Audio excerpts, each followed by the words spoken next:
이번 시간에는 할인연금 수지분석법으로 들어가도록 하겠습니다. 되게 중요합니다. 이게 할인연금 수지분석법은 제가 100%라고 얘기를 할게요. 무조건 떠요. 자, 얘는 할인연금 수지분석법은 할인은 미래가치를 현재가치로 갖고 와서 화폐시장 가치를 고려했기 때문에 굉장히 세부적입니다. 그래서 밑에 나와 있는 얘기는 뭐냐면 이런 얘기예요.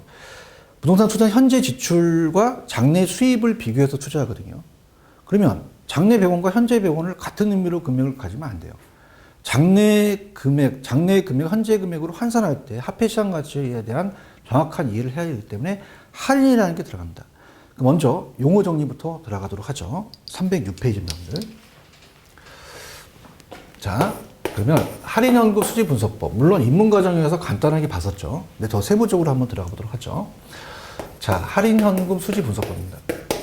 할인연금 수지분석법. DCF법이라고도 하죠. 자, 현금 수지는 흐름이에요. 그럼 현금 흐름에 대한 분석을 했다는 장점이 있죠. 자, 그럼 할인이라는 얘기를 우리 한번 공부해 보도록 하죠. 자, 할인은 미래 가치를 현재 가치로 바꾸는 겁니다.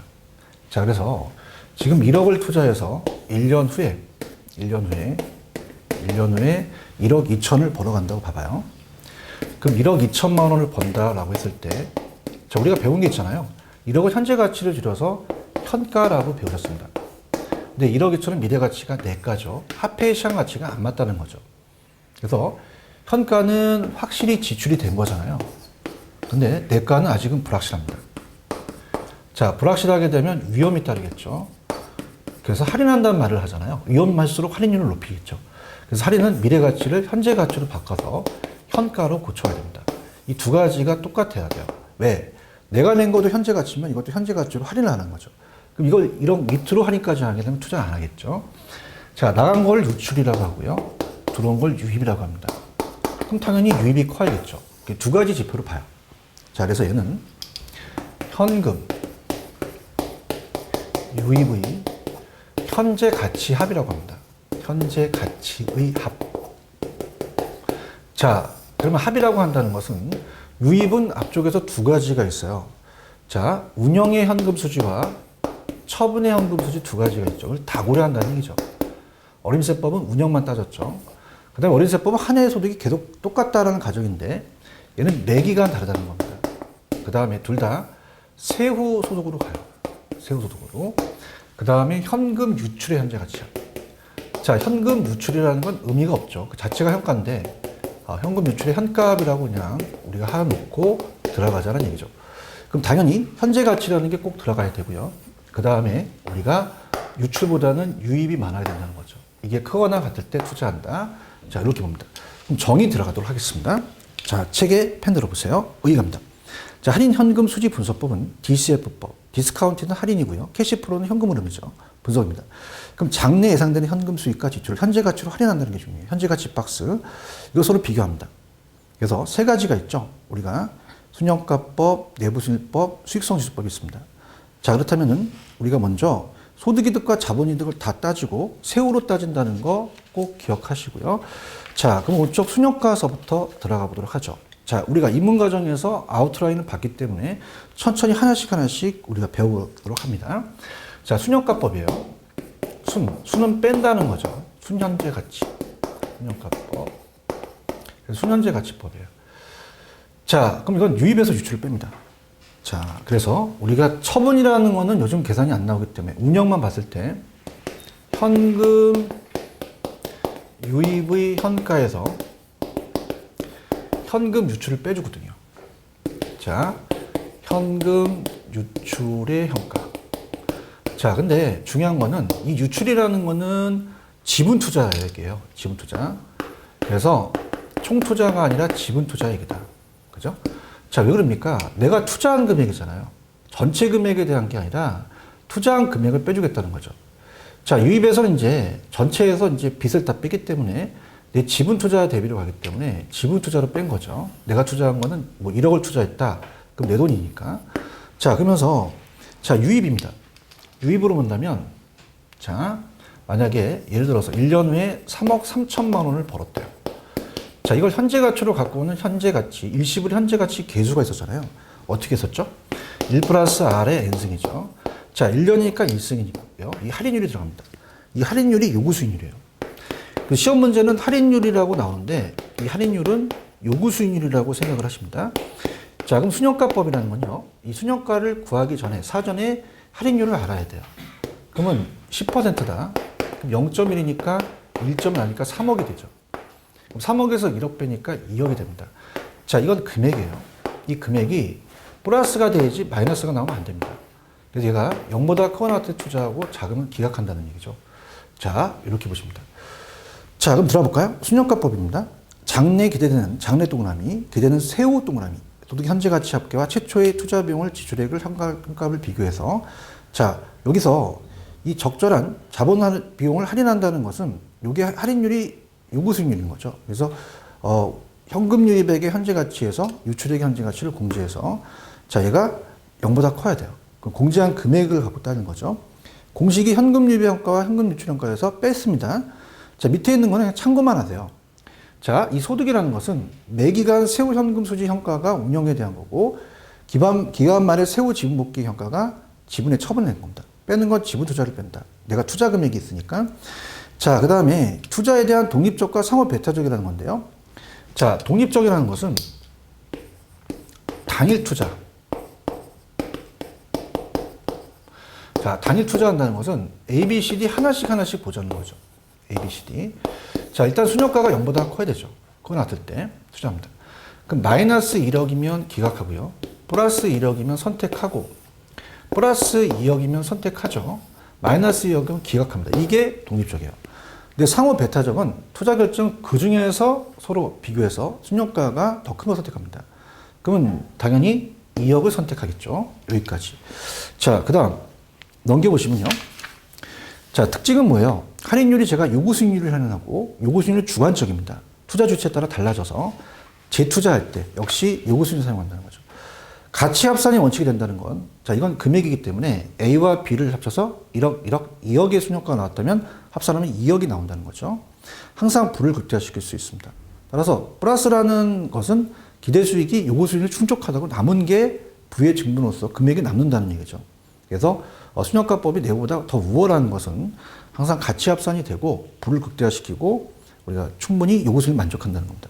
연평균 순효과는 자, 이것도 그냥 순효과니까 화폐 시장 가치를 고려하고 전체에서 평균을 낸다. 순효과 전체의 사업기간 동안에 평균을 내서 연평균을 내는 수기다. 이렇게 참고만 하시기 바랍니다. 세부적으로는 아직 보지 마세요.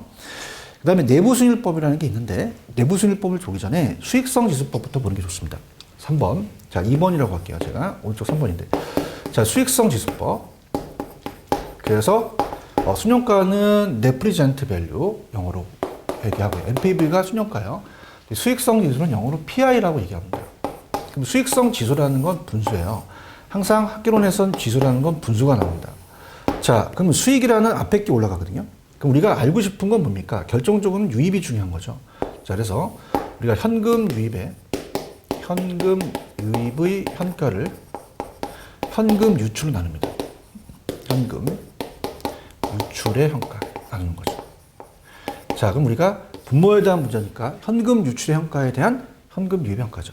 자, 그러면 아까 요걸 대입시켜 볼게요. 자, 얘랑 이제 차이점이 있는데요. 들어가 보도록 하겠습니다.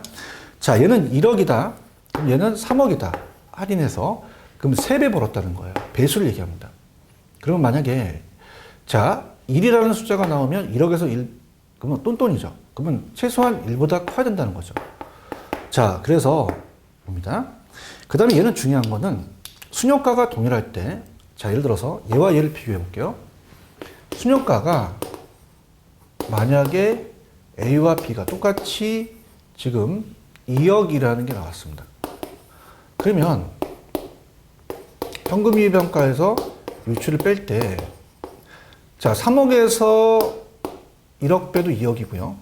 5억에서 3억 빼도 2억이에요. 자, 그럼 여러분들 투자 대비 1억에 2억 번 게 낫지 3억에 2억은 아니죠. 그래서 순효과가 같을 때는 초기 비중이 낮은 게 수익성 지수가 크거든요. 그렇기 때문에 이건 투자 규모에 따라서 상대 규모에 따라서 달라진다는 거죠. 그래서 이렇게 우리가 보시면 됩니다. 자, 이것도 독립적일 때는 A, B, C, D가 수익성 지수가 1보다 크거나 같을 때 투자하고 자금을 기각하고 상호 베타적일 때 그 중에서 가장 큰 거죠. 자, 그러면 양가로 3번 오른쪽에 수익성 지수법 가겠습니다. 자, 우리가 BCV라고 그래. 편익 비용률이라고 하죠. 편익을 올리고 비용을 내려서. 자, 수익성 지수의 의, 예상된 현금 유입 평가를 예상된 현금 유출 평가로 나누죠. 상대적 수익성을 얘기를 해요. 그죠? 그래서 현금 유출의 평가에 대한 유입 평가. 밑에 그렇게 시게 돼 있죠. 자, 그 다음에 넘겨보시면요. 자, 투자 결정은 아까 독립적일 때 하나씩 봤을 때는 수익성 지수가 1보다 크거나 같은 걸 투자하고 자금을 기약한다. 상호 베타적일 땐 그 중에서 큰 거죠. 자, 그렇다면은 2번 다른 조건과 순효과가 동일하다. 지금 2억, 2억 나왔었죠. 그럴 때는 수익성 지수가 큰 게 좋습니다. 사업 규모가 작아서 초기에 투자 비용이 작은 것이 수익성 지수가 크거든요. 그럼 수익성 지수법은 사업 규모가 다른 사업을 비교할 때 유용하다는 거죠. 투자 비용 규모. 그 다음에 동일한 두 개의 투자한 있을 땐 초기 비용이 많을수록 순효과가 더 크겠죠. 자, 이렇게 해서 어떻습니까? 그렇게 우리가 보시면 됩니다. 자, 그러면 내부 수익법으로 가도록 하겠습니다. 내부 수익법은 308페이지입니다. 근데 얘가 난이도가 더 높아요. 자, 그래서 우리가 빼고 나누면 됐잖아요. 근데 얘는 자, 얘가 왜 난이도가 있는지 한번 보여드릴게요. 내부 수익법입니다. IR이라고 하거든요. 자, 내부는 내가 투자하려는 그 자체예요. 그러니까 내부 저되고 기대 수익률 얘기합니다. 근데 이거는 요구 수익률을 가져와요. 자, 요구 수익률 제가 외부 다른 대안이었거든요. 이거보다 다른 대안에 최소한 보장되는 거죠. 요구 수익률입니다. 요구 수익률보다 크거나 같을 때 투자하고 작으면 기각하거든요. 자, 그러면은 이렇게 봅니다. 자, 이건 내부니까 내 자체의 수익률이에요. 그죠? 그래서 내기를 외우시고 외부라는 것은 내가 아니라 다른 대안들을 얘기합니다. 그래서 제가 여러분들한테 나중에 이제 모의고사를 이제 제가 내면서 여러분들한테 점수를 제가 내기를 합니다. 저랑 학교로 점수 누가 나는지는 저랑 내기 하실래요? 그 외워가 되죠. 그러면은 내기 하자라는 쪽이 자신감이 있기 때문에 내기가 더 커야 됩니다. 요거는 작아야 돼요. 근데 이 내부 수익률이라는 할인율을 구해서 재투자하는데, 자, 이건 좀 어렵습니다. 뺀 거와 나눈 게 달라요. 얘는 그 유입과 유출을 같게 만드는 할인율이거든요. 그래서 현금 유입의 현가와 현금 유출의 현가를 같게 만드는 할인율입니다. 유출의 현가를 같게 만든다. 자, 그래서 만약에 1억이 투자됐어요. 그럼 1년 후에 1억 2천만 원을 벌었다. 자, 그러면 우리가 1 플러스 R의 1년이면 N승이죠. 자, 그럼 이 R이라는 할인율을 구하는 거예요. 그러니까 유입과 유출을 같게 만드는 할인율이죠. 그러면 우리가 유입과 유출을 같게 하면 3억에서 3억을 빼면 순효과를 0으로 만드는 할인율이 되겠고요. 그 다음에 자, 수익성 지수는 3억에서 3억을 나누니까 수익성 지수를 1로 만드는 할인율이다. 자, 그럼 요거는 우리가 일단은 계산 방식을 간다면 얘와 얘를 바꿔내거든요. 그럼 어떻습니까? 자, 일단 오리지널 식이 1억 2천에다가 자, 1억이 바뀌어요. 그럼 1.2가 되고 1년이면 1 플러스 R이 넘어가요. 그럼 R이 되고 1이 넘어가니까 1.1에서 1을 빼면 0.2가 돼서 20%인데 자, 이렇게 하지 마시고요. 이게 내부 수익률을 구하는 거거든요. 현금 유입과 현금 유출을 같게 만든 할인율이었기 때문에 자, 이거는 사전에 요구 수익률을 알 필요가 없어요. 그게 장점이 되죠. 자, 그러면서 자, 이건 어떻게 가냐면 그렇게 하지 마시고요. 그냥 1억이라 1년밖에 안 나오죠, 시험제. 그럼 1년을 가정해서 1억을 밑으로 깔고 1억 2천과 1억의 차이점이 2천만 원의 수익이거든요. 그냥 20% 나왔다. 그렇게 가져가시면 됩니다. 자, 들어볼게요. 내부 수익률법입니다, 여러분들. 308페이지죠. 자, 얘는 투자에 대한 내부 수익률과 요구를 서로 비교해요. 그 예상된 현금 유입 현가과 현금 유출 현가를 같게 만든 할인 순효과를 0으로 만들고 수익성 지수 1로 만듭니다. 자, 그래서 밑에 나와 있는 거 보시면 되고요. 오른쪽. 그러면 내부가 요보다 크거나 같을 때 투자하고 자금을 기약한다. 그러면 투자 결정에서 독립적일 때 그렇고 상호 베타적일 때는 어때요? 내부가 요거보다 큰 것 중에서 가장 큰 것을 선택하는 거죠. 자, 그럼 특징은요. 내부 수익법 할인율로 내부 수익률 사용하죠. 그 다음에 재투자 당시 내부 수익률 재투자합니다. 근데 가치 가산이 안 돼요. 항상 불극대화 가능한 어렵죠. 자, 가치 가산이 되는 건 순효과밖에 없어요. 가치 가산. 왜냐하면 자, 가치 가산이라는 것은 요 가격이 합쳐지는 거거든요. 그럼 요게 4억이 됩니다. 그러면 요거 8억이 되고 4억을 빼니까 요것도 4억이 돼요. 그런데 다른 것들은요. 자, 뭐 얘가 지금 한 3 정도 나오잖아요. 그죠? 수익성 지수가. 그럼 얘가 나온다면 얘가 2가 나와야 되는데 8을 4로 나누니까 안 나온다는 겁니다. 그래서 수익성 지수하고 내부 수익률법은 지수하고 퍼센트이기 때문에 이게 나올 수 없다는 거죠. 그 가치 가산되는 건 순효값밖에 없고 항상 그 금액을 나타내니까 불을 극대화하는 건 순효값밖에 없어서 얘는 불을 극대화하지 못한다는 겁니다.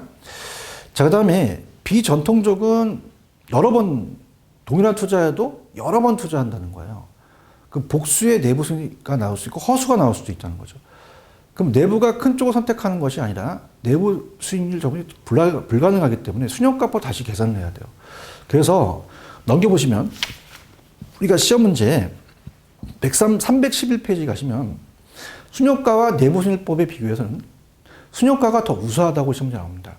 그래서 순효가법에서는 요구 수익률을 사용하잖아요. 물론 수익성 지수도 요구 수익률을 사용해요. 그러면서 현금 유출의 미래 가치를 보장해주는 수익이 요구 수익률이기 때문에 현재 가치 남음이 있다는 것으로 순현재 가치가 0보다 크다는 겁니다. 그럼 순효가와 요구 수익률 그리고 내부 수익률 관계는 같은 결론을 향하여 접근하고 있으나 순효가는 금액으로 의사결정을 접근하고 내부는 유리해요. 그 비전통적일 때는 전통적일 때는 한 해지만 비전통 여러 번 했을 때 자금의 투입 횟수가 복수가 나오기 때문에 또 계산이 불가능할 수 있어서 안 나올 수도 있어요. 그때 이제 순효가로 갈 수밖에 없죠. 그럼 서로 비교했을 때 당구장 표시 당연히 순효가보다 더 우수합니다. 서로 독립적일 때는 유입이 클 때는 결론이 같아요. 단일 투자했을 때는 결론이 같으나 상호 배타적 둘 또는 그 이상의 투자했을 때는 자 우선순위를 결정하는 경우 그것이 달라요. 상호 배타적일 때는. 그래서 순효가와 내부가 결과가 다를 수도 있습니다. 그럼 어떤 게 낫다? 순효가가 낫죠. 순효가를 계산할 때는 요구로 내부수익법을 할 때는 비교 대상할 때는 내부수익을 계산하기 때문에 우리가 서로 본다면 순효가가 더 우월하다는 겁니다. 재투자가 요구 수익률로 재투자한다는 것은 자 요구 수익률은 개인마다 최소한 보장되는 게 보장되죠. 안전하게 기회비용 이상 나온다는 거예요. 근데 이 내부 수익률은요. 지금 20%가 나온다고 해서 향후 20%가 나올까요? 안 나올 수도 있죠. 비현실적이라는 거예요. 그 다음에 복수가 생길 수도 있습니다. 그러니까 내부 수익률법은 투자안을 평가할 때 현금의 양상에 따라 투자안의 내부는 여러 개 존재하거나 전혀 존재하지 않을 수도 있다. 이러면 그 내부 수익률은 경제적인 의미가 없어요. 그 투자 결정을 사용할 수가 없고요. 순효가가 기간마다 요구 수익률 여러 개의 투자 가치를 평가할 수도 있다는 거죠. 그 요구 수익률은 기간에 따라 달라질 경우 어때요? 그 내부 수익률을 사용하여 투자안에 평가하자면 투자안의 내부 수익률 여러 개의 다른 요구 수익률 중 어느 것과 비교할 것인가 하는 문제가 발생합니다. 그러니까 순효가법은 그러한 문제가 없거든요.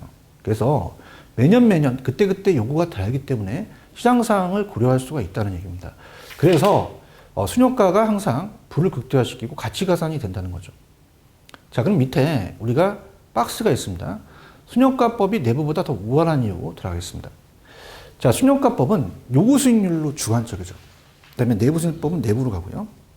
순효가는 사전에 요구 수익률 결정을 해야 돼요. 그렇지 않으면 못 갑니다. 근데 내부 수익률법은 사전에 요구를 결정할 필요는 없어요. 자, 불을 극대화시키는 건 순효가가 낮다고 합의의 원칙, 투자 판단의 준공을 사용하죠. 근데 내부 수익률법은 언제나 달성할 수 없고 합의 원칙이 안 되며 복수가 생길 수도 있습니다. 그래서 밑에 보시면 독립적일 때는 결과치가 동일할 경우가치를 나타내는데 배타적일 때는 서로 상반된 결과치가 나타나는 거죠. 순효가와 내부도 서로 상반된 결과일 땐 순효가법이 더 우월하다. 투자 판단의 준공으로 사용한다는 겁니다. 자, 거기 위에 있는 거는 제가 요거 다음에 풀어드리는데요. 일단 요거를 한번 볼게요. 이 세 가지를 310페이지 보시면 독립적일 때 310페이지. 그러니까 하나의 대화만 봤을 때는 결론이 똑같다는 얘기입니다. 그래서 세 가지를 볼게요. 우리가 당연히 유입이 유출보다 크다. 그럼 순효가가 0보다 크다는 건 유입이 크다는 거잖아요. 그럼 항상 수익성 지수도 1보다 큽니다. 그 다음에 내부 수익률이 0보다 큰 게 될 수밖에 없어요. 자, 그럼 같을 때는요. 순효가가 만약에 0보다 작으면 수익성 지수보다 작고요. 요가 크기 때문에 기각해요. 그럼 순효가가 0이면 수익성 지수를 1로 만듭니다. 내부와 요구가 같아지니까 투자를 하겠죠. 자, 이렇게 이제 독립적일 때는 같아요. 투자 가치도 마찬가지겠죠. 자, 그 다음에 우리가 아직까지 시험에 안 나왔는데 312페이지로 가시면은 그 박스가 있잖아요. 자, 그걸 이제 우리가 설명을 해볼게요. 아직은 시험에 안 나왔습니다. 312페이지 가시면은 ABC 대안이 있어요.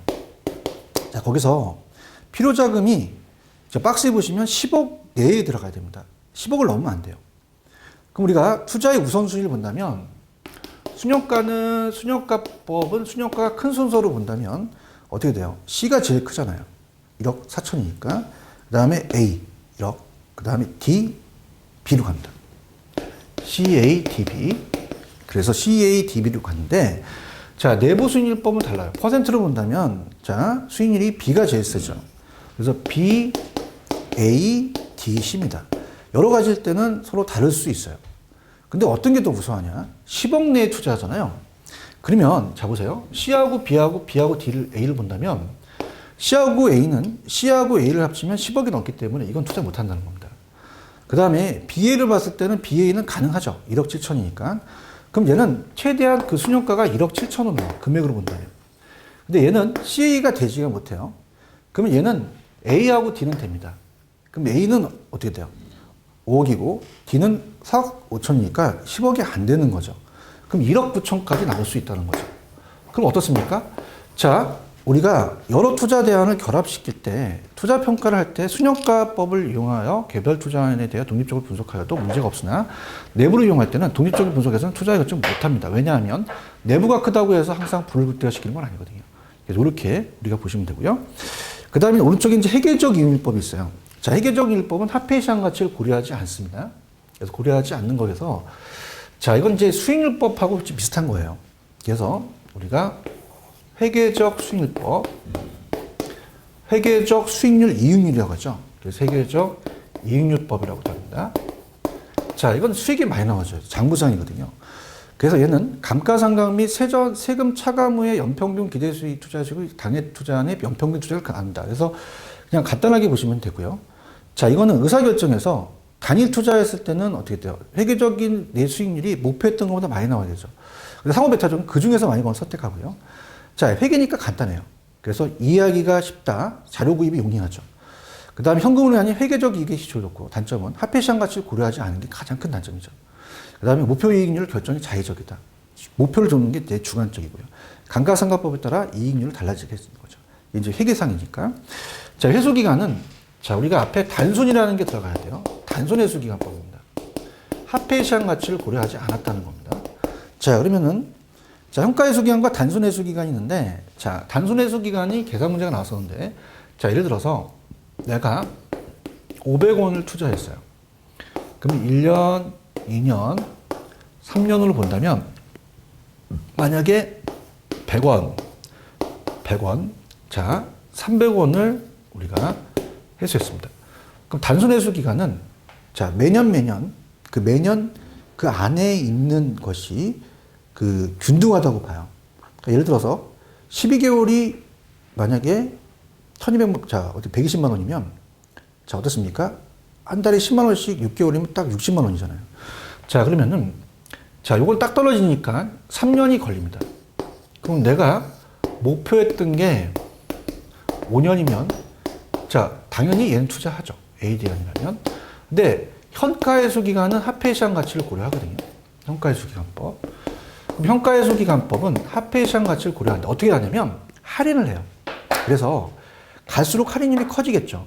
그래서 이거는 뭐 0.9, 일시불 현가계수 0.8, 0.7을 곱합니다. 그럼 90원하고 80원의 차이는 굉장히 심하죠. 그럼 1년 있다, 2년 있다 100원이 더 낮아진다는 겁니다. 이건 37, 21, 210만 원, 210원. 자, 그럼 이렇게 된다는 건 회수기간이 더 길어지는 거죠. 그래서 현가가 들어가면 무조건 고려합니다. 자, 그래서 단순 회수기간은 초기 투자에 대한 총금액을 회수하는데 기간이며 이때 자금만 회수하는 어느 시기에 이루어진다고 할인하여 고려하지 않죠. 현가는 그렇지 않아요. 들어갑니다, 현가가. 그럼 현가 무조건 고려해요. 초기 투자 금액을 현재 가치로 회수하는데 걸리는 시간을 얘기해서 회수기간법이 비교적 단순하며 일반적으로 기업에 많이 사용되며 계속적으로 이제 투자가 이루어지는 경우 준공 원상복귀를 위한 건데요. 적합하진 않는데 그냥 참고하시고요. 자, 회수기간법입니다. 자, 회수기간법은 자, 투자한 연금 유입에 그 투하된 투자 비용을 회수할 때까지 기간을 말하죠. 그럼 단일 투자안에서는 내가 목표를 잡고 목표가 아까 5년이다. 3년이면 투자합니다. 그러면 목표했던 것보다 내 투자한 회수 기간이 짧아야 되고요. 상호 배타적인 그 중에서 가장 짧은 거예요. 자, 장점은요. 방법이 간단하며 많은 투자안의 평가 시간과 비용을 절약할 수 있죠. 근데 회수 기간은 당해 투자안의 의혹들을 나타내는 지표이므로 회수 기간이 짧은 투자안 선택 시 미래 불확실성 어느 정도 제거하는 것이 가능하죠.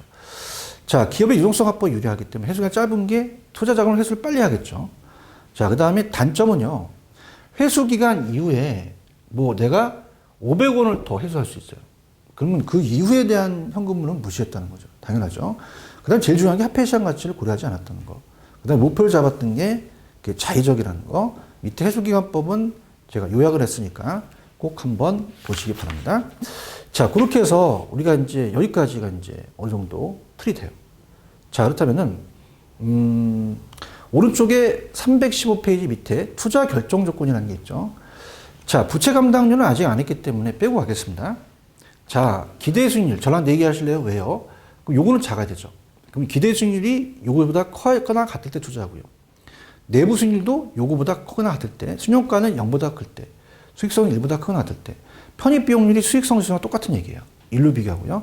투자 가치가 시장 가치보다 크거나 같을 때, 부채 감당률은 나중에 이제 제가 다음에 부채를 감당하는 능력입니다. 그러면 순소득이 있고 부채를 서비스가 있으면 이게 1보다 커야지만 순소득이 높아서 부채를 감당 능력이 높아지기 때문에 투자 가치도 있는 거예요. 1보다 크고.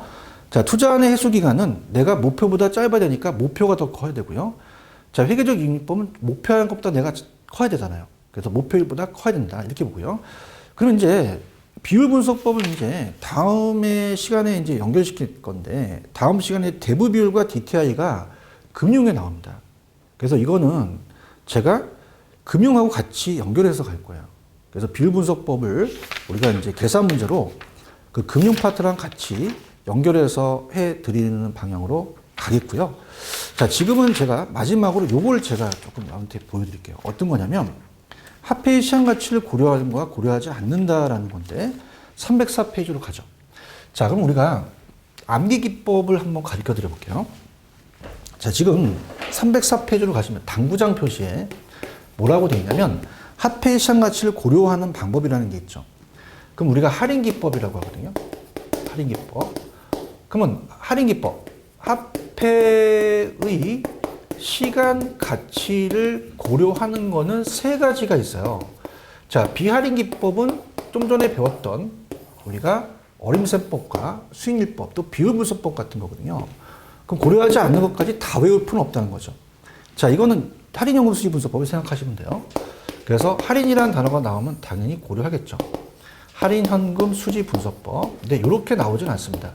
요 세 가지의 종류를 물어봐요. 그래서 우리가 순현가법이 있었고요. 물론 뭐 연평균이라는 게 들어가도 얘는 고려해요. 왜요?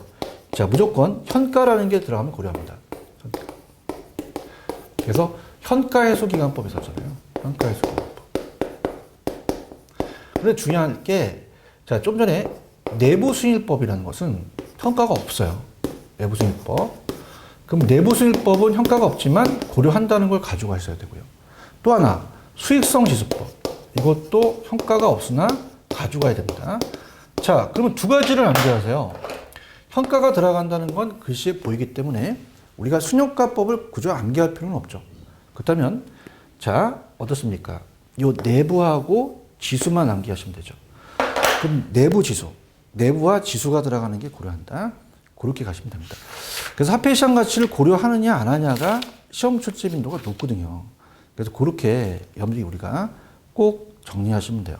그래서 319페이지 대표 유형 문제를 가시면요. 상업용 부동산의 투자성과 판단 지표에 관한 설명이 옳지 않은 것은 5번이잖아요.